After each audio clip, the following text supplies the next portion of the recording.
පුද්ගලික අභිමතාර්ථයන් සාධනය කර ගැනීම නොව සාමූහිකත්වය වර්ධනය කර ගැනීම අධ්‍යාපනයේ මූලික අරමුණක්. සෑම දිනාටම සම අධ්‍යාපන අවස්ථා සලසා දෙමින් නනවත් ගුණවත් දරු පරපුරක් නිර්මාණය කිරීම අපේ අධ්‍යාපනයේ මූලික අරමුණක් විය යුතුයි. එසේනම් මීළඟ දේශනය සඳහා මාගේ මේ ආරාධනය නීතිඥ අකලංක උක්වත්ත මැතිතුමන් හට. බොහොමත් ස්තුතියි. ගෞරවනීය මහා සංඝරත්නයන් අවසරයි. ගරු අනුර කරුණාතිලක අමාත්‍යතුමනි, ධම්මික පටබැදි අමාත්‍යතුමනි, අනිකුත් සියලුම විද්වතුන්ගෙන් අවසරයි. ඒකම අම්මේ තාත්තේ සහෝදර සහෝදරිය. අපේ අමාත්‍යතුමා අවසන් කරා ඒ අධ්‍යාපන ප්‍රසංස්කරණ අපි අවුරුද්දකට කල් දැම්ම කියලා.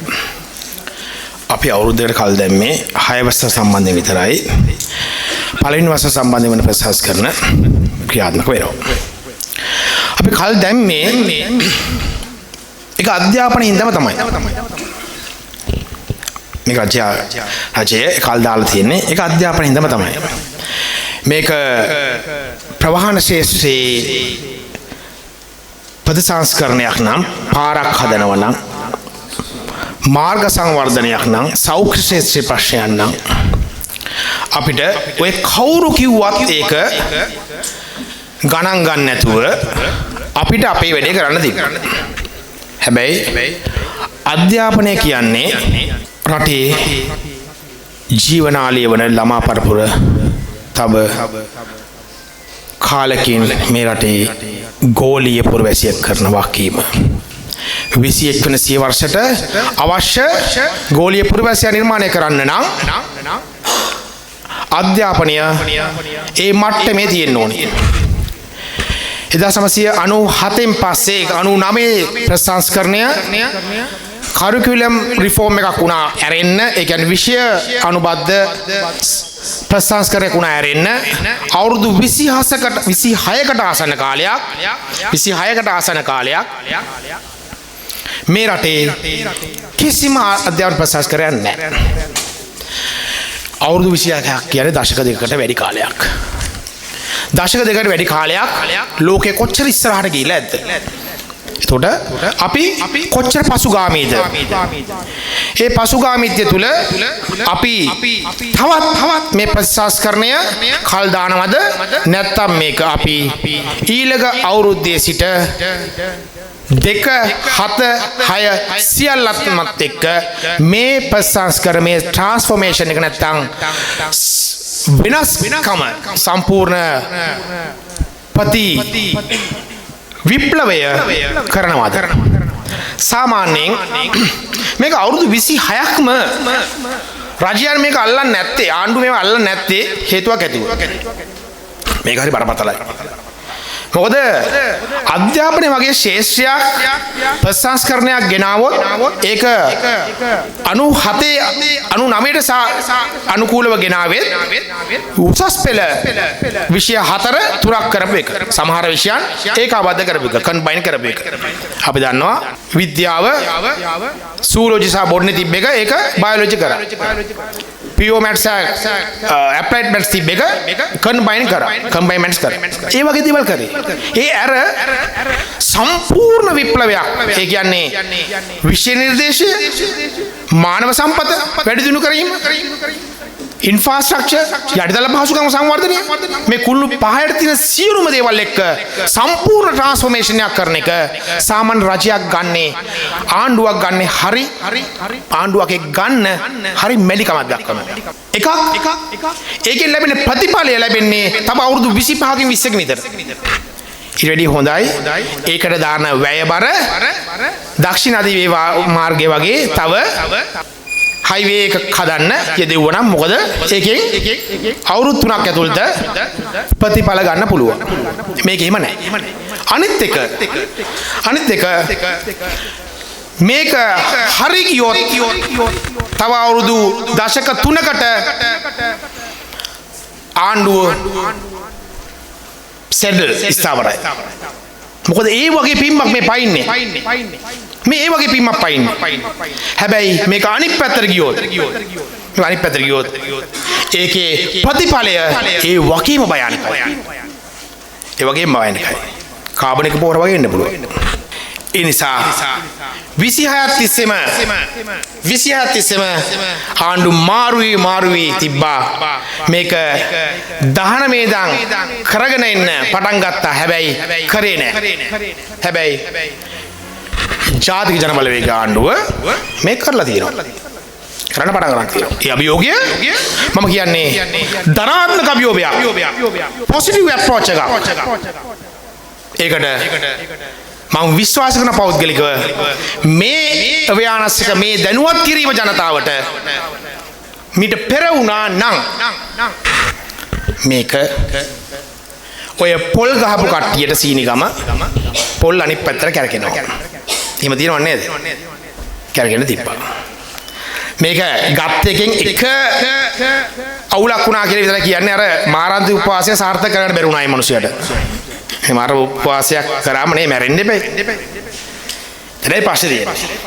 ඒ හින්දා දැන් අර අපේ කරුතර හාමුදුරුවෝ කිව්වා වගේ මේකට දක්වන ප්‍රතිචාරය පොල් ගහන මාරාන්ති උපවාස කරනවා. මේ අධ්‍යාපන ප්‍රතිසංස්කරණයක් සම්බන්ධයෙන් ප්‍රශ්නයකට ඒක අසභ්‍යකරණයක් කියලා වචන හදාගෙන ඉවරලා මේ දන්නේ නැති ළමයින්ටයි දන්න මිනිසුන්ටයි නොදන්න කිරිසප්පයන්ටයි දන්නේ නැති අසභ්‍යකරණය දැනුවත් කරනවා. දැන් දන්නේ නැති එකයි දන්න එකයි ඔක්කොම බලනවා. මේක මේක ඉනාවේ අපේ හාමුදුරනේ අපේ ස්වාමීන් වහන්සේ නම මුලින්ම මේක හඳුනාගත්තේ අධ්‍යාපන ශාස්ත්‍රය හාමුදුරනම මම විශ්වාස කරනවා ඔකෝ ඒ හාමුදුරු ස්වාමීන් නම හොයාගත්ත වගේම ඉත්තා ඉක්මනින් ගිහලා CID කියලා කම්ප්ලේන්ට් එකක් දාලා ඉවලා මේක මාධ්‍යගත කරන්නේ නැතුව ප්‍රචාරණය කරන්නේ නැතුව මේක හාමුදුරුවෝ අධ්‍යාපන ශාස්ත්‍රයේ ඉන්නම නිසා ඒ ට්‍රේනින් ප්‍රෝග්‍රෑම් වල මේක හදාගත්ත නම් අද අපි මේක කරලත් ඉවරයි සහ මේක ගැන දන්න නැති කිරිසප්පයන් මේක හොයන්න යන්නේ මොකද මට මගේ පුතාට මගේ ෆෝන් එක ගැනීම මට නවත්තන්න බෑ. මම හිතනවා මෙතන ඉන්න අම්මලා තාත්තලාත් එහෙමයි. එතකොට දේශපාලනික අරමුණු වලින් හැම දෙයක්ම බලන්න ගියාම ඒවා හරි හිරිකිතයි. ඒ හින්දා ඒකට ගත්ත ඒ ප්‍රතිවිරුද්ධතාවය පොල් ගහලා මාරන්ති පුවාසියලා කෑග් ගහලා අසභ්‍යකරණය කියලා ගත්ත ඒ ක්‍රමෙම ගෝත්‍රිකයිනේ. හේද? ඒකට දක්වන විරෝධයම ගෝත්‍රිකයි. ඉතින් අපි හාමුදුරනේ ඒක ගෝත්‍රිකම තමයි.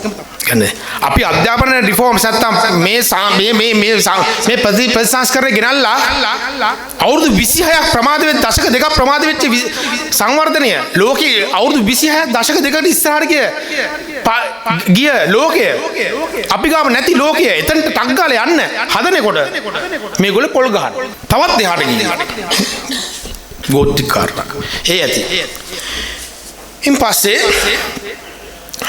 ගොඩාක් න්‍යායාත්මක කාරණා අපේ ගරු අමාත්‍යතුමා කතා කරපු හින්දා මම න්‍යායාත්මක කාර්යවල චුට්ටක් බැහැර වෙන්නම්. හැබැයි මම පොඩි කාරණා කීපයක්ම විතරක් කියන්නම්. අපි අපේ O level අපෝ සාපෙල විභාගයට ඉඳ ගන්න ළමයි ප්‍රමාණය කැන්ඩිඩේට්ස්ලා ප්‍රමාණය ලංකාවේ 2024 සංගණනය අනුව 4,74,147යි. පාස් වෙනවා A level වලට 2,37,26යි. 150කට ආසන්න ප්‍රමාණයක් ගෙදර. ඊට පස්සේ A level වලට නැත්නම් උසස් පෙළට ආයුධම්පත් දානවා 2,74,361. කැම්පස් නැත්නම් විශ්වවිද්‍යාල ප්‍රවේශ ලබනවා 1,77,588ක්. ඒත් ආසන්න වශයෙන් 140 ගානක විතර කට්ටියක් ගෙදර. එතකොට අපි මේ O level සහ A level විතරක්ම වුණාම තවද අපි දන්නවා 8 වසරෙන් විතර ගෙදර ඉන්න ළමයිත් ඉන්නවා. ඒ ප්‍රමාණය ගත්තොත් අපි ඇත්තටම දැන් total primary studentලා සම්පූර්ණ ප්‍රාථමික අධ්‍යාපන ලබන ප්‍රමාණය වෙන්න ඕනේ 1.47 මිලියන. මිලියන 1.47. හැබැයි grade 1 වලට යන්නේ 2,82,293යි. දැන් ඕගොල්ලෝ හයි කොහොමද එනං 4 ලක්ෂ ගාණක් O level මේ පාටිසිපේට් කරේ කියලා ඉඳගත්තේ කියලා. ඒක වෙන්නේ අවුරුදු කීපයක ළමයි ඒක ලියන හින්දා. ඒ කියන්නේ මේ අවුරුද්දට ළමයි විතරක් නෙමෙයි පසු අවුරුදු වල හිටිය ළමයිනුත් ආයි O level ලියන හින්දා තමයි ඒක වැඩි වෙන්නේ. එතකොට අපි O level වලින් හරි A level වලින් හරි විතරක් නෙමෙයි 8 වසරෙන් ගැලවෙන ඒ ශිෂ්‍ය ප්‍රජාවට ඒ ළමුන්ට අවශ්‍ය අනාගත රස්සාව හදලා තියෙනවද? ඒක O level A level පැත්තක තියලා අපි විශ්වවිද්‍යාල අධ්‍යාපනයෙන් පස්සේ එළියට එන උසස් අධ්‍යාපනයේ හැදෑරු විශ්වවිද්‍යාල ශිෂ්‍යයාට අවශ්‍ය රැකියාව වෙළඳපොළ බිහි කරලා තියෙනවද? එක්කෝ රැකියාව වෙළඳපොළට අවශ්‍ය අධ්‍යාපනය ලබාගෙන තිබෙනවද? නෑ. ඒකනේ උපාධිධාරී රැකියාව විරහිත කට්ටිය පාරවල් වල පිකට් කරන්නේ නැති. එතකොට විශ්වවිද්‍යාලවල තත්ත්වයක් එහෙම නම් A level O level ගැන කවර කතාවද? එතකොට අපි O level වලින් හැලිච්ච ළමයා නැත්තම් A level වලට නොගිය ළමයා එතනින් එහාට මොනව හරි විෂයානුබද්ධ නොවුනා වූ ඇත්තටම නොවුනා වූ රස්සාවකට ගියොත් ඒ රස්සාව සම්බන්ධයෙන් එතනින් එහාට ඉගෙන ගන්න ඕනේ. A level කරලා අපිට ගත්තොත් අපිට සාපේක්ෂව ගත්තොත් අපි බයෝ කරා. මම අපේ කාලේ ටික ගොඩක් පරණ කාලයක් කතා කරොත් එහෙම බයෝ කරා. බයෝ වලින් අපිට ડોක්ටර් කෙනෙක් වෙන්න බැරි වුණොත් එහෙම එතනින් එහාට අපිට නම් ටිකක් ප්‍රශ්නකාර තත්ත්වයක් තිබ්බා. මොකද්ද කරන්න කියලා. ෆිසිකල් වලට යන්න බැරි වුණොත් එහෙම. එතකොට වාසනාවට අපිට ලෝ ඉන්ට්‍රස්ට් එකක් තිබ්බින්ද අපි ගොඩ ගියා. නැත්තම් අපි කොහේ හරි කොහේ නවතිද කියලා අපි දන්නේ නැහැ. දැන් එහෙම නෙමෙයි. හැබැයි ළමයින්ට අන්තර්ජාලය සමග ලෝකය ළඟට ඇවිල්ලා තියෙනවා. එතකොට එහෙම ලෝකයක් ළඟට ආපු ළමයින්ට අවශ්‍ය අධ්‍යාපනයක් අපි හදලා දෙන්න ඕනේ රජයක් වශයෙන්. මොකද නැත්තම් තව දුරටත් මේ ළමයි රාජ්‍ය අධ්‍යාපනයෙන් වියක්ත වෙනවාමයි. ඒකට කැමති කට්ටිය. ඒකෙන් කට්ටිය දෙකක් තියෙනවා. එකක් ජාත්‍යන්තර පාස. ඒගොල්ලෝ කැමති වෙන්නත් පුළුවන් නොවෙන්නත් පුළුවන්. එකක් තමයි මේ ප්‍රසස් කරලා ආවොත් ඒගොල්ලෝ එනවට අකමැති. ඒගොල්ලෝ විෂයන් වලට ආශක්ත ප්‍රමාණය අඩු වෙනවා. ඒගොල්ලෝ බිස්නස් නැති වෙනවා. එතකොට ඒගොල්ලෝ කැමති නැහැ මේක එනවට. වෙන්න පුළුවන්. තව ටියුෂන් පන්ති. තමන්ගේ ජීවිකාව නැති වෙනවා. නැති වෙන්න පුළුවන්. හැබැයි ඒගොල්ලොත් ඒකට අනුකූල වෙලා මේ මොඩියුල් වලට සහබැඳිව තමන්ගේ ටියුෂන් කරන්න ගත්තොත් එහෙම ඒක තවත් ඔවුන්ගේ ජීවන වෘත්තිය තව ඉහළට යන්නත් පුළුවන්. හැබැයි මේ අවස්ථාවේ ඒකට පොඩි රිලක්ටන්ස් එක පොඩි බාධා කිරීමක් පොඩි ඇඟේ තියෙන පොඩි අවුලක්. ඒ ඔක්කොමත් එක්ක දරාගෙන තමයි රජයක් මේ අධ්‍යාපන ප්‍රතිසංස්කරණ වලට පෙළඹෙන්නේ. මේක දේශපාලනික වෙන්නම පුළුවන්. මොකද මේ මම කිව්ව කාණ්ඩ සහ තවත් දේශපාලනික කාණ්ඩ ඔක්කොම එකතු වෙලා කැමති නෑ මේක වෙනවට තව කාරණයක්. එහෙම වුණොත් ඔය දේශපාලනික ඉතිහාසයේ කුණු කූඩවල ඉන්න මිනිස්සු දේශපාලනය කර විදි තියෙනවනේ. ඔව් කෑගල්ලට එහා පැත්තේ කුරුණෑගල මේ වඳ කොත්තු. ලංකාවේ වඳ කොත් තිබ්බා. පැලෝපියනාල ප්‍රශ්න තිබ්බා. අපේ ගමේ ගඟ පලාගෙන නයි ආවා. නේද? නයි ඇවිල්ලා නයි ප්ලාස්ටික් බෝතල් වල ඉර වුණා. ඉතින් ඒ වගේ දේවල් අභෞතික දේවල් මේ සමාජයේ ගන්න නෑ මෙතනින් එහාට.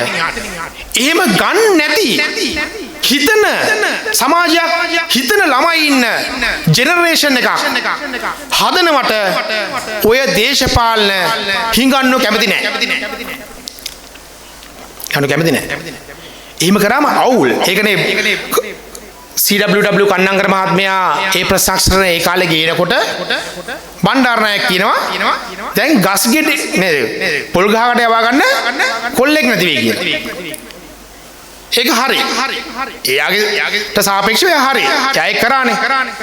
රදලයන්ට පාලන බලය තියාගන්න අවශ්‍ය දේ එයා කළා.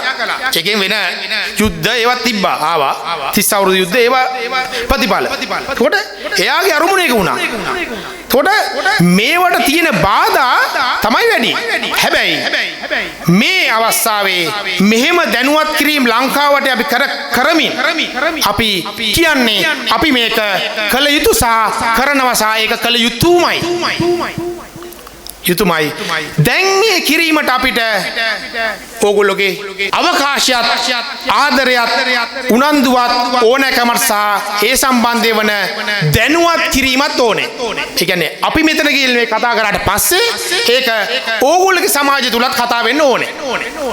මම විශ්වාස කරනවා එහෙම වෙයි කියලා. දැන් අපි මේ අධ්‍යාපනය සම්බන්ධ වන කාරණේදී අමාත්‍යතුමා කිව්වා වගේ මේක ෆින්ලන්තයේ ස්ටුඩන්ට් බේස් නැත්නම් ස්ටුඩන්ට් සෙන්ටර්ඩ් ළමයා ප්‍රමුඛ වෙච්ච අධ්‍යාපනය ද මේ ඉන්නේ අපි මෙච්චර කල් තිබ්බ ටීචර් සෙන්ටර්ඩ් නැත්නම් ගුරුවරයා ප්‍රමුඛ අධ්‍යාපනයෙන් ව්‍යර්ථ වෙලා අපි එතනට යනවාද මම හිතන්නේ සිංගප්පූරුවේ තියෙන ස්කිල් සෙන්ටර්ඩ් එක ඒ කියන්නේ නිපුණතා කුසලතා ප්‍රමුඛ කරගත් අධ්‍යාපන ක්‍රමය ඒකම කම්පිටන්සි සෙන්ටර්ඩ් එක එනවා UK වගේ ඕස්ට්‍රේලියා වගේ රටවල මේ ඔක්කොගම සංකල්පයක් තුල තමයි අපේ මේ අධ්‍යාපන ක්‍රමය අලුත් රිෆෝම් එක හැදිලා තියෙන කියලා මම විශ්වාස කරනවා. අපි 3H කියලා කියනවා. අපි එළියට දාන අධ්‍යාපනය තුලින් එළියට දාන මිනිස්සයා පුරවැසියා වෙන්න ඕනේ. එකක් හෙඩ් තියෙන්න ඕනේ. එකක් හෑන්ඩ් තියෙන්න ඕනේ. හෙඩ් කියන්නේ නොලෙජ් එක දැනුම තියෙන්න ඕනේ. හෑන්ඩ් කියන්නේ කුසලතාවය තියෙන්න ඕනේ. ස්කිල් එක තියෙන්න ඕනේ. හાર્ට් එක ආකල්ප ඇටිටියුඩ් තියෙන්න ඕනේ. එතකොට මේ දෙකම ඔළුවයි කුසලතාවයි ඔක්කොම තිබිලා දැනුමයි කුසලතාවයි ඔක්කොම තිබිලා හදවත සහකම්පනයක් නැති පුරවැසියෙක් අපි අවසානයේ බිහි කරොත් ඒක ප්‍රශ්නයක්. හදවත ඔක්කොම තෙත් ගමේ හොඳටම මගුලට ඔක්කොටම උදව් කරන හැමතැනම ඉන්න හැන්දෑවේ අයිස් ගහන මනුස්ස කොල්ලෙක් ඉන්නවනම් ළමයෙක් ඉන්නවනම් ඒත් වැඩක් නැහැ. එතකොට දැනුම සහ ස්කිල් මොනවත් නැති පපුවක් විතරක් හොඳ තිබ්බට වැඩකුත් නැහැ. එතකොට මේ ඔක්කොම එකට යන්න ඕනේ.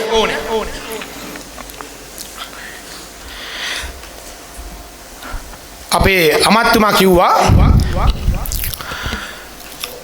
දැන් අර ඉස්කෝලවල මම නෑ ඒක ඉස්සෙල්ලා මම මේ පොඩි උදාහරණයක් වශයෙන් කියන්නම් මේ මට සම්පාදිත උදාහරණයක් මම විශ්වාස කරනවා මෙතනත් ගොඩාක් ඉන්නවා කියලා රාජ්‍ය සේවයේ පරිපාලන සේවයේ ඔය වැඩ කර කට්ටිය මම උසාවිය වල වැඩ කරන ඉඳා මේ ළඟදිම වෙච්ච සිද්ධියක් මම කියන්නේ ඒක අපිට මේ ඔය දැනුම කුසලතා ඔක්කොම තියාගෙන දැනෙන්නේ නැති හදවත් තියෙනවා නම් එම්පති නැත්තම් මිනිසුන්ට වැඩක් නැහැ කියලා මම කියන්නේ. අපි කොළඹ ආසන්න උසාවිය ගල්කිස් උසාවියේ සේවාදායකයෙක් උසාවියේ පිටපතක් ගන්න මෝෂන් එකක් දැම්මා. මෝෂන් එකට අදාළ ගෙවීම කරන්න එනකොට ඒක නැති කරගන්න උසාවියේ. ආයි එකක් ලෝයකින් අරන් එන්න ඕනේ. ආයි එකක් අරන් ආවා. එතකොට දෙවනි එකට අදාළව ආයි ගෙවීම කරන්න එදා යනකොට ඒ අදාළ නිලධාරිය නැහැ. ඒක දා කරන්න බෑ. මේ සේවාදායකයා තිනියාය මොරවක පැත්තේ සේවාදායකයෙක්. ඔය ඒ පොඩි වැඩේ කරගන්න කිලෝමීටර් බර ගාණක් පැය 5ක් විතර දවසම පැය 10ක් විතර එහාට මෙහාට රස්සියාදු වෙන්න ඕනේ වැඩේ වෙන්නේ නැහැ. ඒකට නැති කරගත්තට පස්සේ කරන ක්‍රම තියෙනවා ප්‍රේක්ෂා නෝනල්. හැබැයි ඒක කරන්නේ නැහැ. තව උදාහරණයක්. ඉතාලියන් හිටියා දවස් දෙකකට පස්සේ උසාවියේ තානම් නියෝගයක් තියෙනවා විදේශගත වීමට. උසාවි නඩු පොතේ අදාළව මෝෂන් එකක් දැම්මා. ඒක අයින් කරගත්තා. හැබැයි තව තානම් නියෝගයක් තියෙනවා හොයාගන්නේ නැහැ. ඒ නඩු පොත ඇතුළෙම තියෙනවා නඩුවන්ගේ වරද්දලා තවත් තානම් නියෝගයක් ගිහිල්ලා. ඒ නඩුව බත්තම ඒ නඩුව වෙනත්ම නඩුවක්. ඒ නඩුවට මේ පුදුල සම්බන්ධම නැහැ. දැන් අපිට මෝෂන් එකක් දාන්න බෑ. මොකද ඒ උසාවියේ මේ මිනිස්සයා පාර්ශ්වයක් නෙමෙයි හින්දා. ප්‍රේක්ෂා නෝන ඒක කරන්නෙම නැහැ. ඊට පස්සේ විනිශ්චයකාරතුමාට වෙනම ගිහිල්ලා කතා කරලා ඉවරලා ඒක කරා. මම කිව්වේ බැරි වෙලාවත් ඒ වෙලාව ඒ පොඩි දවස මිස් වුණා නම් ඒ මිනිස්සයාට ලක්ෂ 5ක විතර ටිකට් එකට වෙන ඩැමේජ් එකක් වෙනවා. මිනිස්සු ඒක හිතන්නේ මම කියන්නේ ඕගොල්ලෝට උනත් එහෙම නිලධාරීනියන් වෙනවා නම් පොඩ්ඩක් මොහොතකට හිතන්න මන් ළඟට අභිමුඛ වෙලා ඉන්න මිනිස්සයාගේ ප්‍රශ්නය මට අරගෙන හිතන්න. ඒක මම වුණොත් එහෙම මම කොච්චර පීඩා විඳිනවද කියලා. ඒ හින්දා සහකම්පනය නැත්තම් එම්පති කියනක නැති පුරවැසියෝ හදලා පළක් නැහැ. එහෙම පළක් නැති බව ලෝකයක් කියනවා. ඒක තමයි දැනුම හොඳට තියෙන හිට්ලර් හොඳ ඔරිට කෙනෙක් නැත්තම් හොඳ දේශන කරන්න පුළුවන් දක්ෂ කතිකයෙක්. හැබැයි පපුව ප්‍රශ්නේ ඉඳා යුද්ධයක් මිනිස්සු සංහාරයක් විනාශ වුණා. සංහාරයක් විනාශ වුණා. මම ඊළඟට කෙටියෙන් මම අවසන් කරන්නම් මෙහෙම. ඔය දැන් බලමුකෝ අපි ප්‍රායෝගික කාරණා වලට අපි යන්කෝ පොඩ්ඩක්. දැන් මේ ප්‍රශ්නගත කාරණය දැන් මේ මොඩියුල් වල ප්‍රශ්න ටික නම් කියන්නේ. දැන් එක ප්‍රශ්නයක් තියෙනවා. ඒ ප්‍රශ්නය වැරදි. ඒ හින්දා ඒකට අදාළ 3 දෙනෙක් සම්බන්ධයෙන් විනය ක්‍රියාමාර්ග අරන් තියෙනවා. ඔවුන් සම්බන්ධයෙන් වන CID විමර්ශනත් යනවා. එතකොට ඒක අපරාධමය කාරණයක් දක්වා දුවනවා නම් අදාළ අංශ ඒ සම්බන්ධයෙන් ක්‍රියාත්මක. එතකොට ඒක වැරද්දක් බව රජය පිළිගත්ත ප්‍රකාශිත කාරණයක්.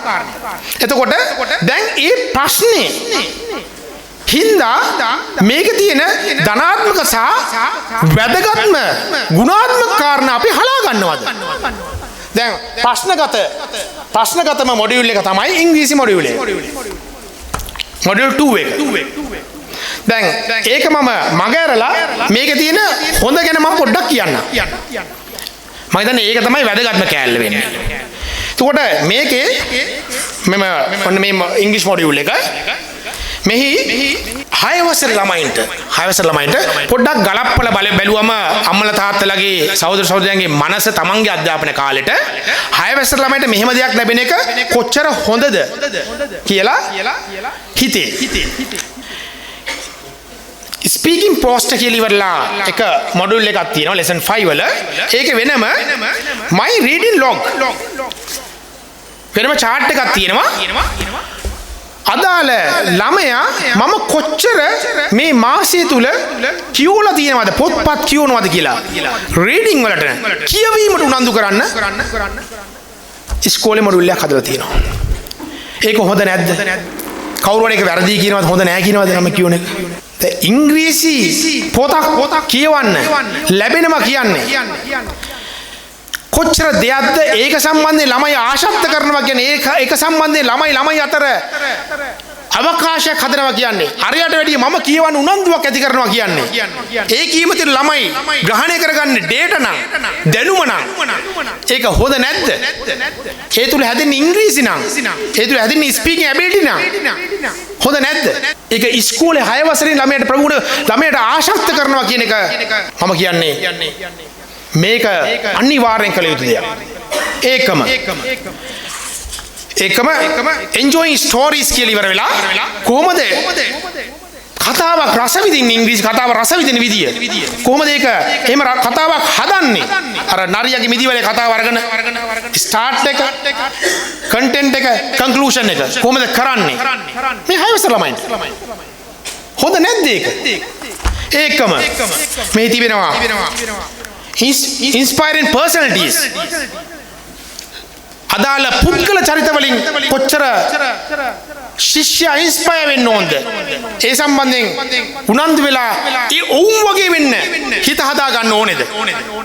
ලංකාවේ සංගක්කාරයන් ක්‍රීඩාව සම්බන්ධයෙන් ආතල් සී ක්ලාක් කියන විද්‍යාඥ වශයෙන් ලංකාවේ මදර් තෙරේසා ඉන්නවා, මයිකල් ජැක්සන් ඉන්නවා.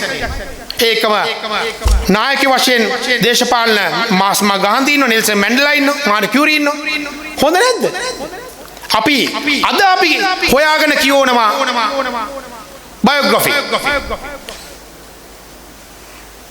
අපිට අපේ ඉස්කෝලේ අපිට තිබෙන්නේ මේ ධම්මික මහත්මයා. අපි පස්සේ උසස් අධ්‍යාපනයෙන් පස්සේ අපි ඒවා සම්බන්ධයෙන් සොයාබැලීම් කරාට අපි ඒ කාලේ මෙහෙම 6 වසර ළමයින්ට අපිට මෙහෙම හිතිලා තියෙන්නේ. මේක අධ්‍යාපනයෙන් හිතවනවා කියන්නේ පර්සනැලිටි සම්බන්ධයෙන් ලෝකයේ පිළිගත් මිනිස්සු සම්බන්ධයෙන් ආශක්ත කිරීමක් ඇති කරනවා කියන්නේ, ඉන්ස්පයර් කරනවා කියන්නේ කොච්චර දෙයක්ද? මේ වගේම ව්‍යවසායකත්වයේ මූල සාක්ෂරතාවය තුල සකර්බර්ග් ගැන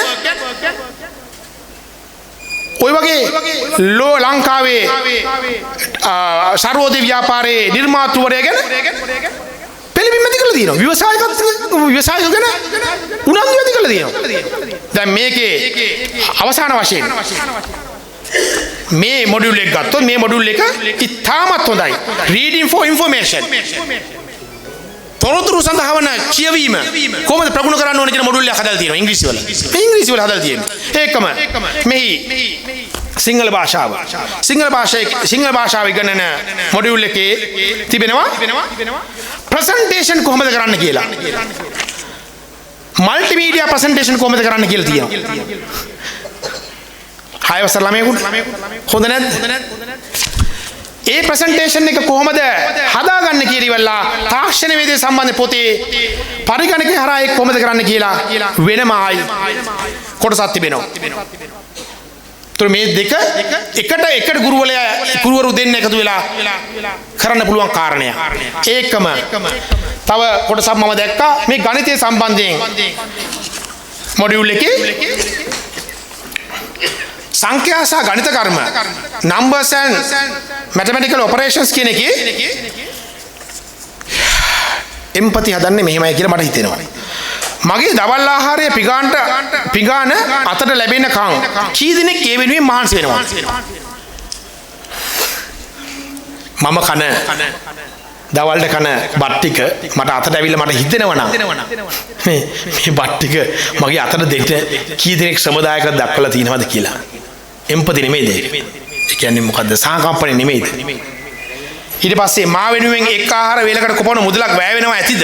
මගේ පවුලේ සියලු දෙනාට කොපමණ මුදලක් වැය වෙනවා ඇද්ද? මේ ගණන් හදන්න. හොඳ නැද්ද? තමන් විසි කරන බත් ටික කොච්චර ඩැමේජ් එකක් කරනවද තමන්ගේ පවුලට?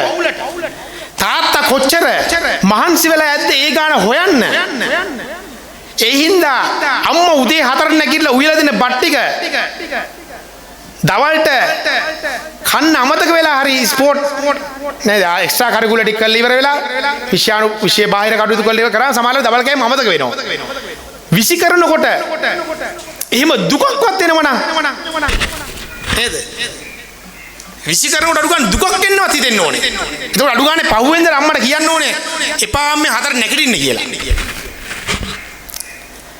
මම කියන්නේ එහෙම නැති එක තමයි අපේ හාමුදුරුවනේ නේද මේ අපිට බන්ධනාගාර ගොඩක් හදාගෙන පොලිසි තව පොඩි විසි දාගෙන අපේ ආනන්ද ඇමතුමා සහ වටගල ඇමතුමා නේ තැන් තැන්වල තව පොලිසි දාගෙන සබ් පොලිස් හදාගෙන දුවන්නේ එක තමයි. එහෙම සහකම්පනයක් නැති සමාජයක් හැදිච්ච හින්දා කියලා මම විශ්වාස කරනවා. ඒකම මම දැක්කා තව මේ ගණන් වල තියෙනවා මේ ගණන් පොතේ තියෙන මොඩියුල් එක. ඉඟුරු වගා කර තෘප්තිමත් ගොවියෙකු ලෙස ජීවත් වන්න. ගණන් පොතේ. ඒතකොට මේ ඉඟුරු වගාව මිලියන ගණනක ඉපී හැකි ඉඟුරු වගාව කොච්චර හෙක්ටාර මේ කිලෝ මොකද අක්කරයකට කොච්චරක් බීජ ඕනේද? බීජ වල කොස්ට් එක කොච්චරද? ඒකේ පොහොර මිල කොච්චරද? ඒකත් කොච්චර ප්‍රොෆිට් එකක් ගන්නවද කියන එක සම්බන්ධයෙන් ගණිතයත් ඉගෙනගෙන කෘෂිකර්මයට ආශත්තත් කරනවා. දැන් අපි ධම්මික පෙරේරා මම හිතන්නේ ලංකාවේ ඉන්න ප්‍රධාන බිස්නස් මේ මොකද ව්‍යාපාරික කැටේට ඔව් කියන්නේ පළවෙනි බිස්නස් එක මොකද කියලා කිව්වම මං ගෙදර වට්ටක්ක ගෙඩියක් හදලා වට්ටක්ක වැලකින් වට්ටක් ගෙඩියක් හදලා ඒක වික්කලු. දැන් අපේ ළමයින්ට 6 වසරේදී ඉඟුරු හදන්න උගන්වනවා. ගණිතය මොඩියුල් එක ඇතුළේ. අම්මේ තාත්තේ හොඳ නැද්ද? හොඳ නැද්ද? මේක මේ කියන්න කිව්ත් ගොඩක් තියෙනවා. අනිත් කරුණ ජීවිතය සඳහා තාක්ෂණ වේදයේ තුල ධම්මික එමෙතුමා මේකේ එක ටොපික් එක පරිසරය ජීවිතය හා තාක්ෂණ වේදයේ කියන පොතේ තියෙනවා ෆොටෝග්‍රැෆි කරන්නේ ඡායාරූපකරණය ෆොටෝග්‍රැෆි සම්බන්ධයෙන් ළමයි ආශත් කරනවා. ඒකට වෙනම QR කෝඩ් එකක් තියෙනවා. ඒකේ වෙනම ඒ QR කෝඩ් එක තුල බලන්න කියන්නේ ළමයින්ට හොයාගන්න කියන්නේ වයිල්ඩ් ලයිෆ් ෆොටෝග්‍රැෆි සම්බන්ධයෙන්. අද පුදුම මිලක් තියෙන ඒ සඳහා ලෝකේ. පුදුම මිලක් තියෙන ඔක සඳහා. මම අර ඉස්සෙල්ලා සිංහල මොඩියුල් එක අරන් ප්‍රසන්ටේෂන් ගැන කිව්වා. මම ඉංග්‍රීසි මොඩියුල් එක අරගෙන ඉවරලා ඉන්ස්පයරින් පර්සනැලිටිස් සහ කොහොමද රීඩින් සහ ඉන්ෆෝමේෂන් ෆෝ රීඩින් ඒ ඔක්කොමත් එක්ක මොකක්ද දෙන්නේ? ළමයෙක් අවසානයේ කමියුනිකේෂන් ස්කිල් එක ළමයාගේ වැඩි වෙන්නේ. පබ්ලික් ස්පීකින් කියන්නේ දැන් වෙනම සබ්ජෙක්ට් එකක් ලෝකේ. ලංකාවෙත් ඒකට පුදුම ඩිසයර් එකක් නැත්නම් ආසාවක් තියෙන්නේ. ඒකට පුදුම මිලක් තියෙන්නේ. අපි මේ කතා කරන්නේ පබ්ලික් ස්පීකින් කියන එක වෙනම කොහෙවත් ඉගෙනගෙන නෙමෙයි. හැබැයි ඒකට දැන් වෙනම කෝචස්ලා ඉන්නවා. ඇකඩමි තියෙනවා. ඒක විෂයක්. ඒතොර එහෙම ඉගෙනගත්ත ප්‍රජාවක් ඊළඟ රට බාර ගන්න වෙලාවක අපේ රට කොතන තියෙයිද? ඒ හින්දා ගොඩක් වෙලා ගන්න ඉවරයි. මම හිතන්නේ මේ සියල්ල එක්ක අපි මේ වැඩේ කරන්න ඕනේ නේද? වැඩේ කරන්න ඕනේ. මේ ගමින් ගමට ගිහිල්ලා අපි අපේ කාලය කළමනාකරණය කර අමාරුවෙන් ඇවිල්ලා මේ කියන්නේ මේක දැක්කම අපිට ආයි 6 වසරට යන්න හිතෙනවා. ආයි හැබැයි ගියාට එක්සෑම් කරන්න පොඩ්ඩක් කැමති නෑ නේද? මටත් තියෙන ප්‍රශ්නේ ඔකයි යන්න අර ජෙන් C එකේ ඉන්න කැමති අර එක්සෑම් කැලලා තමයි පොඩ්ඩක් අමාරු. ඒ හින්දා අපිට මිස් වෙච්ච දේවල් ගොඩක් තියෙනවා. අපි වේලාසන ඉපදුන හින්දා ඒක මෙගෙහැරලා තියෙනවා අපිට. කෙසේ නමුත් අපි හිතාගමු, අපි හදමු, අපි එකතු වෙමු. මම හිතනවා ඕගොල්ලෝ අද අපි ඕගොල්ලොට මේක කියලා දීලා ඉවර වෙලා ඕගොල්ලෝ මෙතනින් එහාට මේ awareness එක මේ දැනුවත් කිරීම තව සමාජයටම කරයි කියලා. එතකොට ඕගොල්ලොටත් තව අවුරුද්දකින් අපි 6 වසරට ගේන්න යන ප්‍රශාස්කරණය සඳහා ඕගොල්ලොත් තමන්ගේ සහභාගීත්වය කරා කියලා සතුටු වෙන්න පුළුවන්. එහෙම සහකම්පනයකින් අපි මේ වැඩේ ගොඩ දාමු. බොහොමත් ස්තුතියි.